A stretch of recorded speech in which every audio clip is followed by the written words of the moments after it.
আপুকে টানতে টানতে আমি নিজেই হচ্ছে যে কাবু হয়ে গেছে, বুঝতে পারছো? তো এই হলো গিয়া কথা। দেখো আমি আজকে গরু মাংস খাবো। আমি হচ্ছে যে গরু মাংস, কষা মাংস খুব পছন্দ করি। কিন্তু আম্মু কি করছে, আমি আমার বিড়ালের জন্য শুটকি কিনতে গেছি, কিন্তু আম্মু আইসা দেখি কি যে মাংসের মধ্যে ঝোল দিয়ে দিছে। কিন্তু আমার কষা মাংস খেতে খুব ইচ্ছা করতেছে। আমি এখন ঝোলটা হয়ে গেছে, মাংসটা তরকারি রান্না হয়ে গেছে, আমি এখন গরু মাংস খাওয়ার জন্য নিয়ে আসছি। কি করবো, খেতে ইচ্ছে করতেছে তাই নিলাম। সেই টেস্ট, সেই টেস্ট, এত টেস্ট কেন?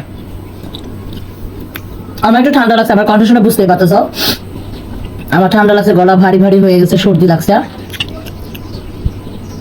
শরীরটাও কিন্তু ভালো না, আমাদের বাসায় সবাই অসুস্থ। জ্বর ঠান্ডা সর্দি কাশি এখন তো সবারই হচ্ছে, সব জায়গাতে শুনতেছে জ্বর ঠান্ডা সর্দি কাশি। আবার আমার সাথে আবার পেট ব্যথাও আছে। দেখতেছো যে আমি শুকাই গেছি, আমি কিন্তু অর্ধেক হয়ে গেছি, মানে জ্বরে এতটা কাবু হয়ে গেছে। এখন কথা হলো যে আমার আম্মু আব্বুকে টানতে টানতে আমি নিজেই হচ্ছে যে কাবু হয়ে গেছে, বুঝতে পারছো? তো এই হলো গিয়া কথা, আজকের মতো এতটুকু। আচ্ছা একটু মাংসটা খায় দেখাই দাও। সেদ্ধটাও হয়েছে সুন্দর। ইচ্ছা করতেছে পাতিলা সব মাংস নিয়ে এসে আমি একাই খাই। জ্বরের মুখ তো ঝাল ঝাল ভালো লাগতেছে, বুঝছো? আলু ভাই,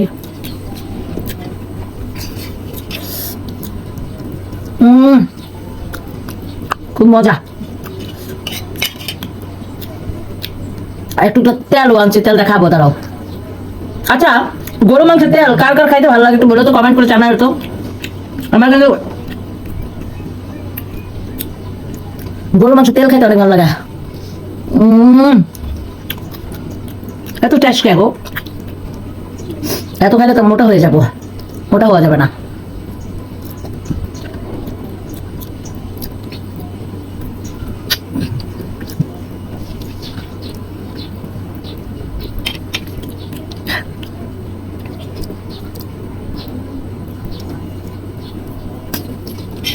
খুবই টেস্ট,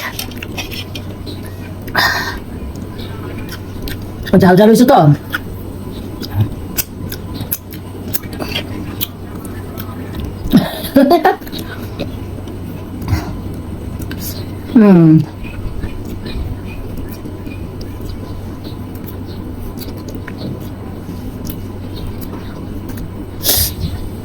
খুব মজা লাগছে, একটু পানি খাই।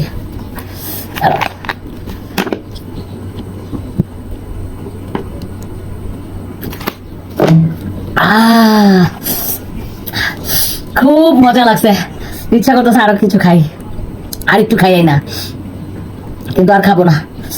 আমার এখন অনেক কাজ আছে, অনেক কাজ আছে, ভিডিও বানাইতে হবে আমাকে, আর খাওয়া যাবে না, সময় নষ্ট করা যাবে না, বহুত সময় নষ্ট করছি। আচ্ছা থাকো তাহলে, বাই বাই।